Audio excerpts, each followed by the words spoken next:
Good morning. This is Professor David J. De Los Reyes. Okay, this morning it's June 9.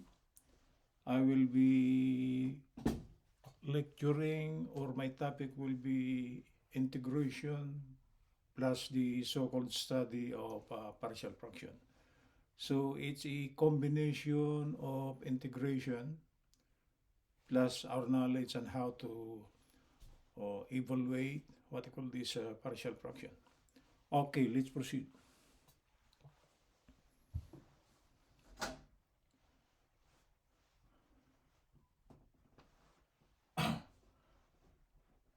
Mm, to bring out the study of integration, this will be an additional thing on my integral calculus long video format topics, because I uploaded already a complete course on integral calculus, and I am supplementing that integral calculus by using or giving this example here, and I will be placing this long video format topic on integral calculus under my mixed topics. Oh, this is a supplementary thing. So other than my concentrated differential or integral calculus complete topic, which I uploaded already many years ago, the topic for this morning will be a supplement, and I will place this one under mixed topics. Okay, let's proceed. So we got a problem here. The problem says evaluate the integral of a dx all over the product of two binomials x minus 8 times the quantity x plus 4, and what will be equal to. We are asked to evaluate. So this is actually our problem.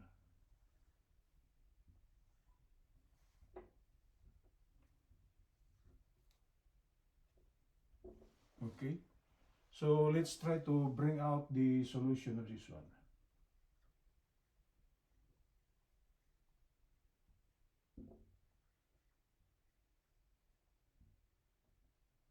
Uh, we write, or I write as legibly as I can so you could understand what I'm writing. Okay, let's try to bring out the solution.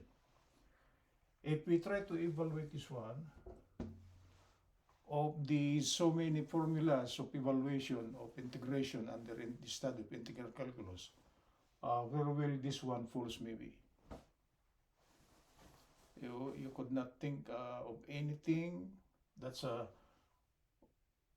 we could follow that formula, then we try to evaluate this one. I think the obvious thing is supposed to be this falls under the so-called partial fraction.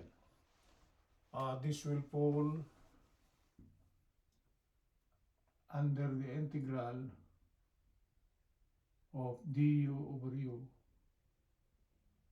and this should be equal to the natural logarithm of u plus c. The integration of this one should fall under this one. Okay? So actually, our complete value of u is actually the one at the bottom. Okay?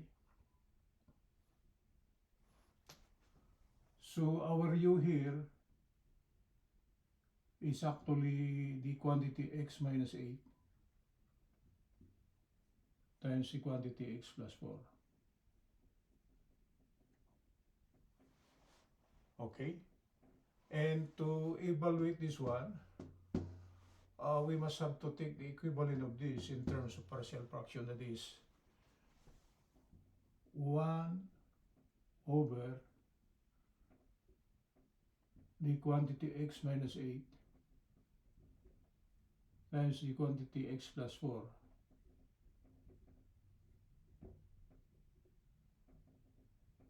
And this should be equal to, we will be converting this u here to its equivalent in terms of partial fraction, and that it could be something like this: an unknown constant a over the first factor plus another constant b time over the quantity x plus 4. Okay? Because if we try to integrate this one, we should also integrate the equivalent. Okay? So it is something like this. If we try to integrate this one, we should also integrate this. Okay? Of course, this is with the dx. This is of course with the dx. And this is of course with the dx. You got it, guys? So the given integral, this is 1. Okay? Dx over the quantity x minus 8 times the quantity x plus 4. And this should be equal to the integral of unknown constant a over the first linear factor times dx, of course, plus the integral of unknown constant b all over the second linear factor x plus 4, again multiplied by dx. So to integrate this one, we must have to find for the values of a and b. Okay? So it will be something like this. I will rewrite it as x minus 8 times x plus 4, and this should be equal to, I will be removing the integral sign. For the meantime, we are not integrating, we are evaluating or we are bringing out the solution how to compute for the value of a and b. This is a over x minus 8 plus b over the quantity x plus 4. Right? Okay, let's continue here.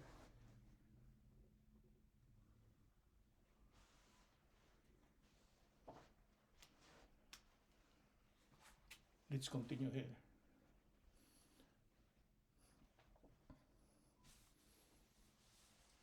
We try to simplify this one. If we try to simplify that one, I will rewrite the left hand side. That is x plus 8 times, minus 8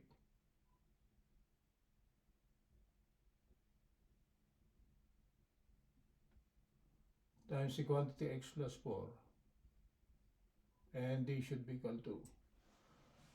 For the right hand side, we will now be adding two fractions with different denominators. So we are using the so-called crisscross method.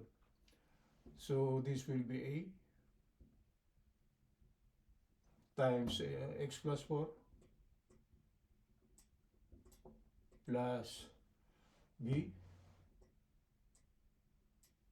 multiplied by x minus 8 all over. Okay, after we crisscross multiply this one, the common denominator now will be the product of the individual denominators. So this is actually x minus 8 times the quantity x plus 4. Okay, that is the simplification of the right hand side of the after the cross multiplication. We take the product, we add the second product, and the resulting denominator will be the product. Okay, so this x minus 8 cancel with this one, x plus 4 cancel with this one. So it seems the denominator for both the left and right is now unity, or just simply 1. So what will come out will be 1 equal to, sorry for that one, a multiplied by x plus 4 plus b multiplied by x minus 8. So this will be a resulting equation on how to compute for the value of a. And in the computation for the value of b, we could present two solutions. We quit each factor, we quit exponent of x for both the left and right, or the second method is actually the expeditious one. That is, when we place the value when x equal to, you assume a value of x here, so that when you try to substitute it, this unknown constant a will be eliminated, and we could compute for the value b. And that is, for this to be 0, x should be -4, right? So when x is equal to -4, a will be equal to 0, and b, we could compute for b. So let's try to substitute. 1 should be equal to, this will be a, -4 plus 4, that will now be 0, plus constant b multiplied by, I will place this as -4, -8. So as you could notice it, this is actually 0. And the only unknown is actually b. So b now should be equal to, this is a -12, right? This will be 1 over -12. So that's the value of b. This value here is the one to be placed here, so we could integrate this one. Okay, let's try to compute for the value of a. To compute for the value of a, we substitute a value of x on this, such that b here will become 0. And for that to happen, this x here should be +8. So when x is equal to 8, right? When x is equal to 8, b will be equal to 0, and we could compute for the value of a. Okay? With this condition, this will become 0, so b will be 0, and we could compute for a. So if we try to substitute now, 1 should be equal to, okay, a multiplied by, x is actually 8, right? So this is 8 plus 4. We are following this. Plus b multiplied by, if this is 8 minus 8, this will become 0. Okay, so b times 0 will be 0. So actually this part of the equation will be 0. And we could compute for a. And a now will be equal to 112. 1 over 12. Positive. Right? Continuing with the solution.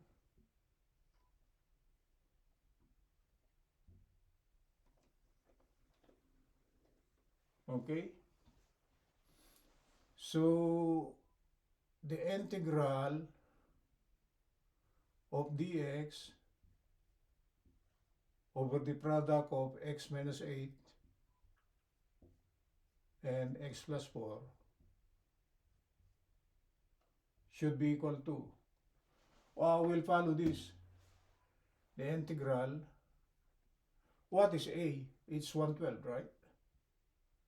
Multiplied by dx all over x minus 8 plus, this is plus, the operation is plus. What's the value b? Negative 112. We'll place it negative 112 multiplied by dx over x plus 4. That's the integral. And this should now be equal to 112,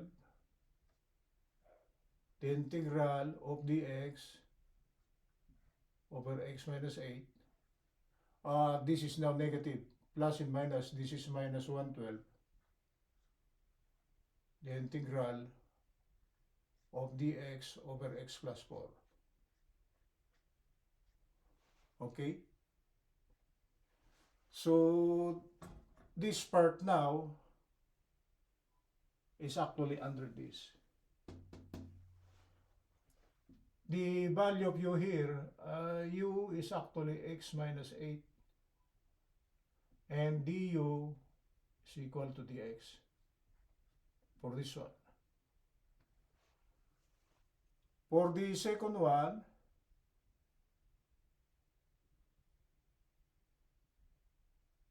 this function here, the u is different because we are integrating different u, right? X plus 4,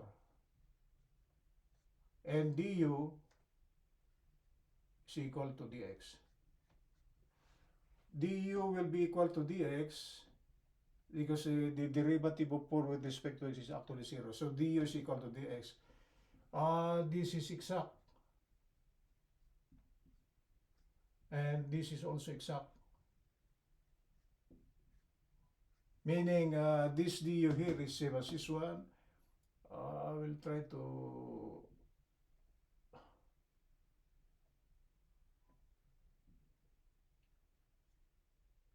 and the second du on the second integral is same. Du here is dx, it's exact.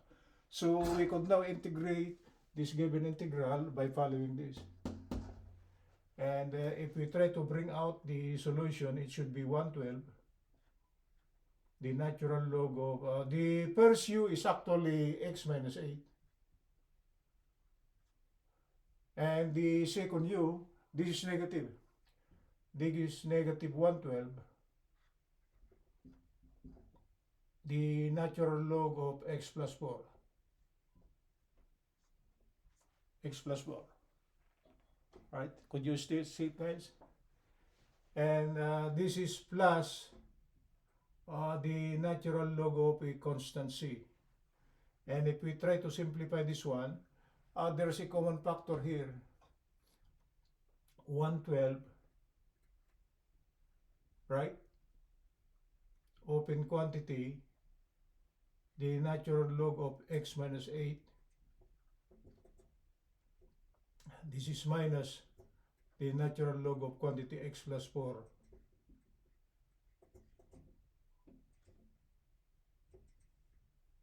Plus, we'll just put this one as simply capital letter C, constant and integration. And to bring out the final answer should be 112. The natural log of a difference is actually the natural log of a quotient. So this will become, I will place this one under bracket because there is a quantity here. The natural log of the numerator x minus 8 over the natural log, no more natural log, x minus 8 over x plus 4. This is bracket. 112 the natural log under one bracket x minus 8 over x plus 4 plus c. So this is actually the final answer. Okay, so the solution of this one here, from that, I will place it here, 112. The natural log, this is under one bracket, x minus 8 or x plus 4 plus c. So this is the final answer. Okay, have you seen it, guys? So the topic for this morning are actually two topics. The first topic, it falls under integration, but the solution of the so-called integration process involves what they call this evaluation of partial fraction, because without knowing the evaluation of partial fraction, we could not solve this one. Maybe you could present another solution without using partial fraction, but I think it is more complicated. So for the given problem here, that is the integral of dx over x minus a times quantity x plus 4. The solution, according to partial fraction, that will be 112, common constant on the left, under 1 natural logarithm sign. This one here is the natural logarithm of the difference, so it falls under the study again of a logarithm. That's trigonometry. The logarithm of a quotient is actually the logarithm of the numerator minus the logarithm of the denominator. So if we try to simplify this one, it should fall under the one natural logarithm sign, and it will be quotient. So this should be the natural logarithm, one natural logarithm. Okay. It will be the numerator over the denominator, because that's difference, right? Close bracket plus c. This is the constant of integration. Okay, so for those of you who are following my channel comprises of long video format topics, and I uploaded 10 complete subjects already, and one of them is integral calculus. I am done with integral calculus, so this is just a supplementary thing on integral calculus. Okay, so for those of you who would like to subscribe to my channel, you will learn something from it, because under my long video format topics, it's a complete syllabus. Okay, and this is just a supplementary thing.